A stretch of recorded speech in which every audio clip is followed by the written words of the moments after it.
Olá, pessoal, tudo bem? Professora Alessandra Vieira, do curso CPC, e nós vamos resolver algumas questões do simulado de vocês da Prefeitura Municipal de São Leopoldo.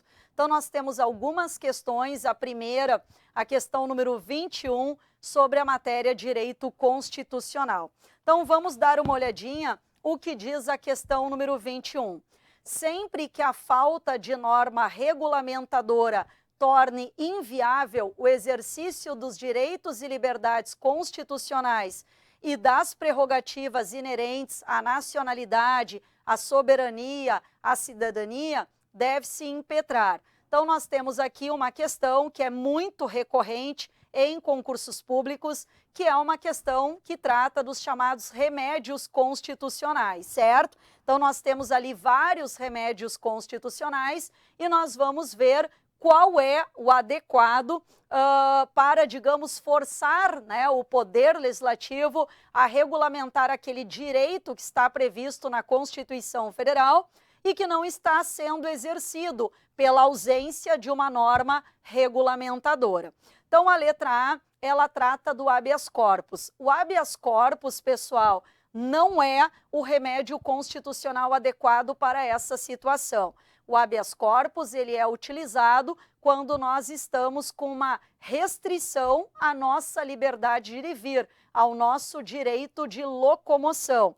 E esse direito, por exemplo, ele está sendo ameaçado. Então, a gente poderia entrar com habeas corpus preventivo. Ou essa ameaça, essa lesão, ela já se concretizou. Então, nós podemos impetrar um habeas corpus liberatório. Então, habeas corpus tem a ver com direito de ir e vir, né? Com o direito de locomoção. Na letra B, nós temos o mandado de segurança. O mandado de segurança é quando nós temos um direito líquido, um direito certo, que eu não consigo exercer esse direito, né, em virtude de um ato de uma autoridade pública. Eu até vou ler bem para vocês como é que está na nossa Constituição, tá? Para que vocês tenham bem ali o conceito, né? Então, diz assim, ó: conceder-se-á mandado de segurança para a proteção de direito líquido e direito certo. O que seria o direito líquido e certo? É aquele que eu não preciso, né, fazer prova. Esse direito, ele já está constituído, certo? Eu não preciso entrar com processo judicial para provar que eu tenho esse direito. Eu já tenho uma prova pré-constituída. Desde que não seja amparado por habeas corpus e nem por habeas data. Então, o mandado de segurança, como nós costumamos dizer, ele tem uma natureza residual, né? Ele só poderá ser proposto se não for caso de habeas corpus ou de habeas data, certo?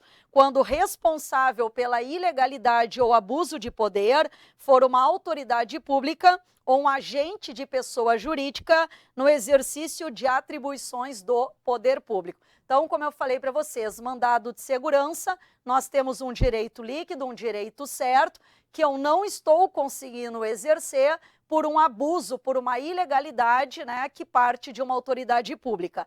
O mandado de segurança, ele pode ser proposto de forma individual, como nós temos o mandado de segurança coletivo, que pode ser proposto, por exemplo, por uma organização sindical, por um partido político que tenha representação no Congresso Nacional, por uma associação legalmente constituída e em funcionamento há pelo menos um ano, e também, né, por uma entidade de classe, por exemplo, a OAB, ela pode entrar com mandado de segurança coletivo para a proteção de um direito, por exemplo, dos advogados.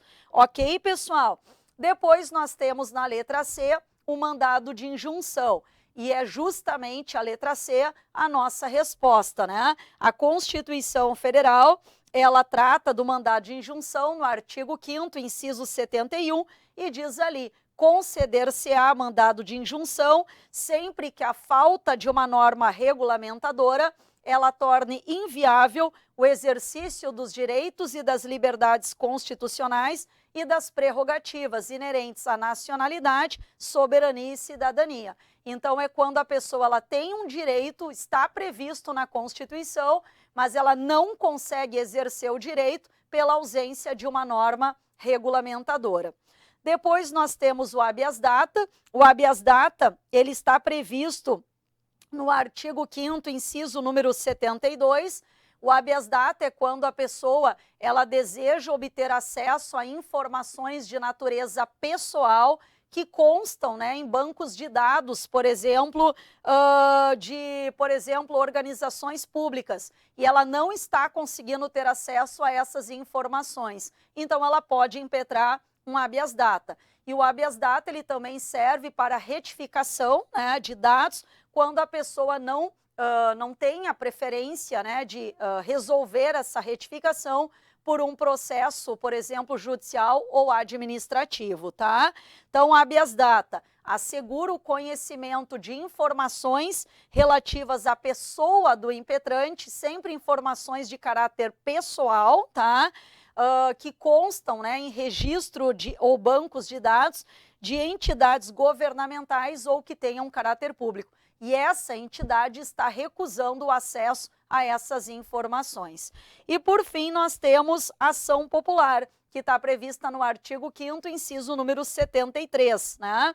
Qualquer cidadão. Então, ação popular só pode ser proposta por cidadão. Cidadão é aquela pessoa que está no gozo dos seus direitos políticos, ok? Não é qualquer pessoa, né? O Ministério Público pode propor ação popular? Não, porque ela é uma ação própria do cidadão. E para que serve, né, a ação popular? Ela tem por objetivo anular um ato lesivo ao patrimônio público ou à entidade da qual o Estado participa, e também a proteção da moralidade administrativa, a proteção do meio ambiente, patrimônio histórico, patrimônio cultural, ficando o autor, né, salvo comprovada má-fé, isento de custas judiciais e de ônus da sucumbência.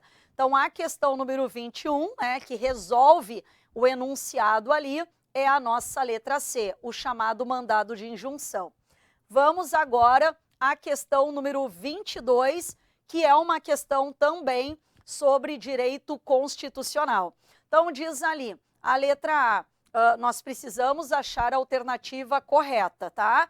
A letra A diz assim, é livre a manifestação do pensamento, permitido o anonimato. Na verdade, é o contrário, né? A Constituição, ela diz que é livre a manifestação de pensamento, sendo vedado o anonimato. Então, eu tenho a liberdade de expor o meu pensamento, a minha opinião, mas eu não posso me esconder por trás do anonimato, porque talvez, né, nessa liberdade que a pessoa tem de expor as suas ideias, ela possa estar causando um dano a outra pessoa, um dano que pode ser material, um dano que possa ser moral, e a pessoa, né, a qual essa liberdade de expressão ela é dirigida, se ela se sente de alguma forma atingida, ela tem que saber o autor do dano, né, para poder ingressar com uma ação judicial. Então, a pessoa tem liberdade de expressão, mas ela não pode se esconder por trás do anonimato. A letra A, então, está errada. A letra B diz que o civilmente identificado não será submetido a uma identificação criminal, salvo nas hipóteses previstas em lei.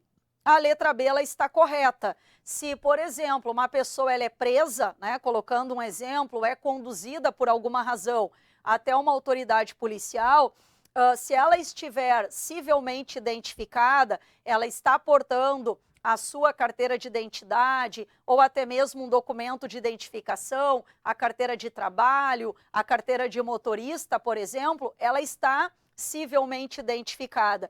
Então, ela não deverá ser submetida a uma identificação compulsória, uma identificação fotográfica ou até por, como é que se diz, né, impressão datiloscópica, certo?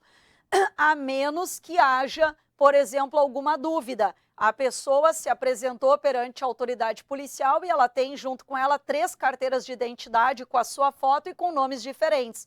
Então, obviamente, nós temos ali sinais claros de falsificação. Nesse caso, de acordo com uma legislação própria, nós vamos ter a chamada identificação criminal, tá? Se a pessoa, né, estiver com a sua identificação civil e não há dúvidas, né, acerca, né, da pessoa que é, neste caso não será feita a identificação criminal. Então a letra B ela está correta. A letra C diz que nenhuma pena passará da pessoa do condenado, podendo a obrigação de reparar o dano e a decretação de perda de bens, né, ser nos termos da lei estendidas aos seus sucessores e contra eles executados, ainda que ultrapasse o limite do valor do patrimônio transferido.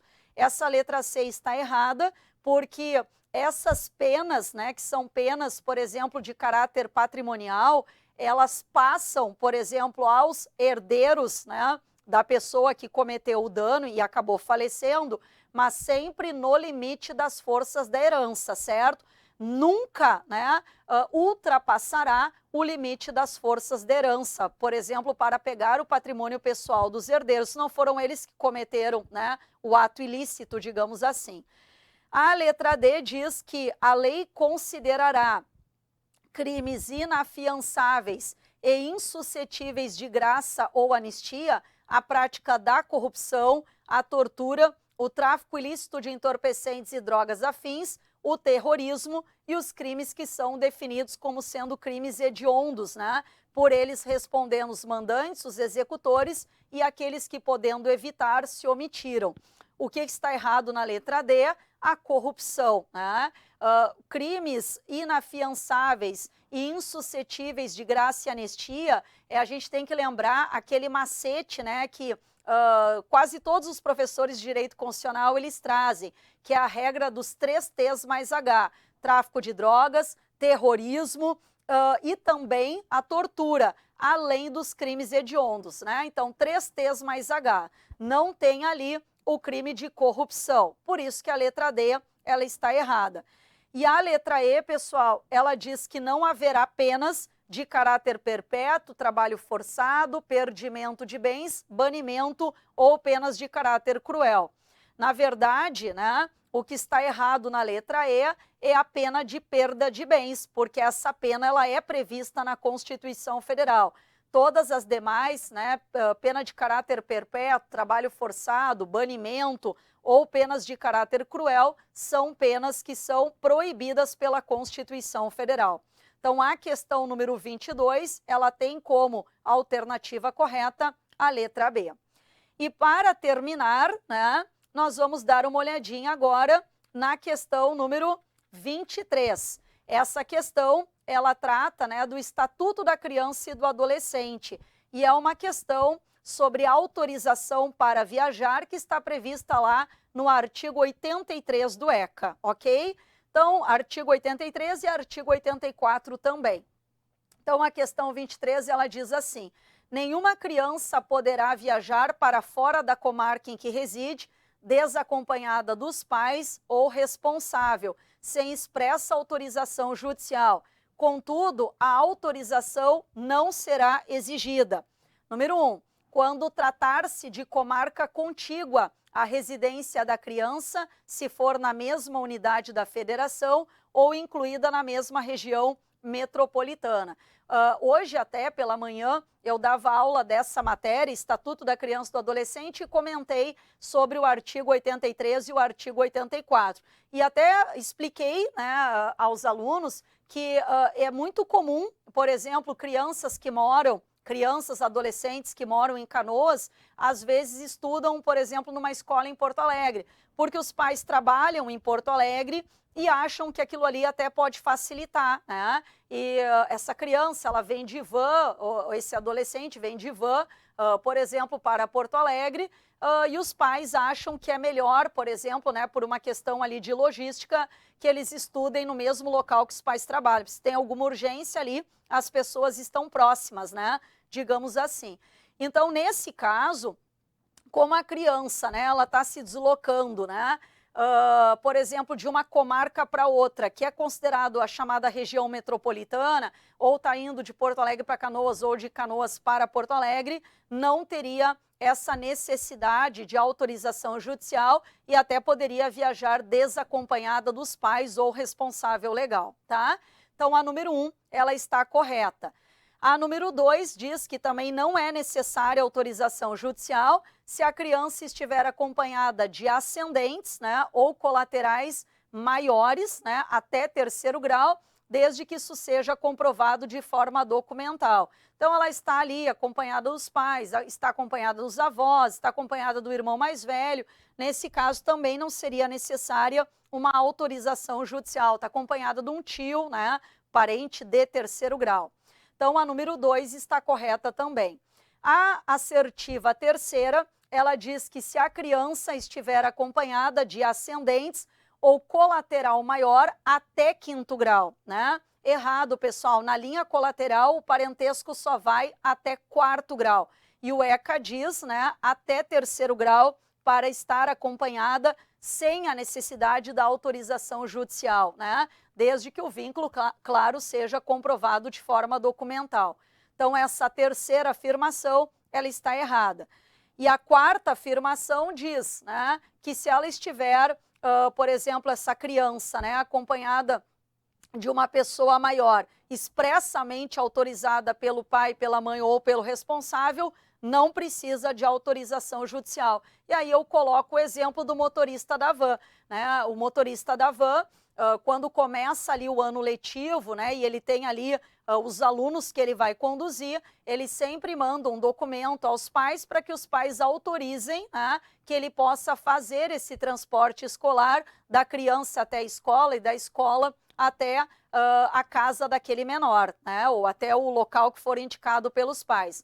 Então, sempre, né, isso é uma praxe comum, como eu falei para vocês, né, o dono da empresa, o motorista da van, ele vai encaminhar esse documento para que os pais autorizem esse transporte, né, como a gente chama, porta a porta, né, da casa para a escola e da escola para a casa daquele menor.